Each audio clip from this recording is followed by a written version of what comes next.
подредено, но... Много са яки. Така, здравейте! В това видео ще ви покажем как изработваме етикет от дърво за буркан с мед за наш клиент. Това е Наталия, клиента. Здравейте! Вече сме се виждали, но всъщност вие сте ме виждали, аз вас не, но днес ще ви покажа как ще изработиме етикета за нашия мед, за нашия продукт и аз в движение хем ще се уча, хем ще ви покажа колко е лесно и приятно. Да, Наталия се съгласи да помага в изработката, тъй като аз нямам достатъчно време в изработката, в тази част, която е свързана с шкурене, боядисване и така. Ще ги правя, значи трябва да ми покажеш всичко. Добре. Да си говоря, пускаме да рече. Добре, може да погледна през прозорчета. Може да се учва.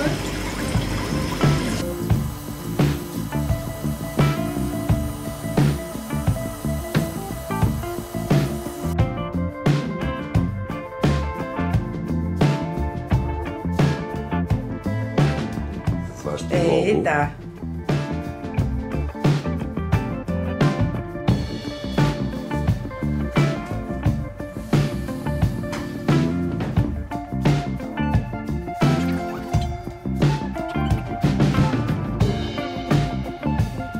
Детайлите са важни.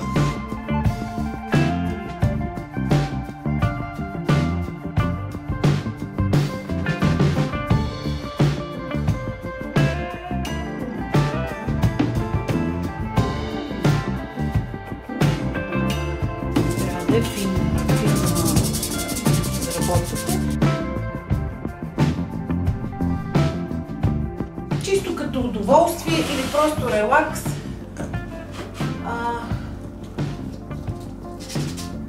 Да си седнете и малко да си шкурите.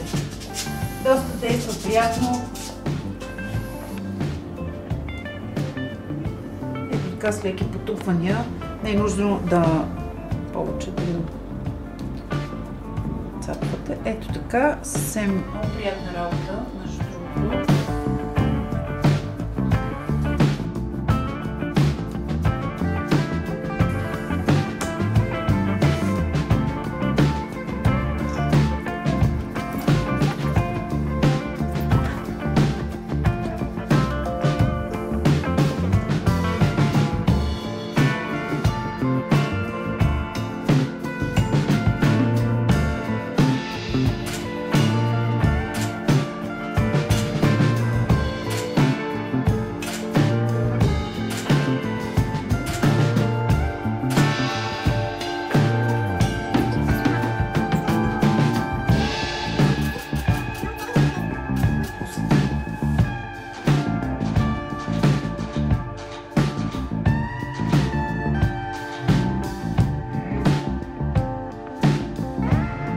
Казахте, ще се омажем.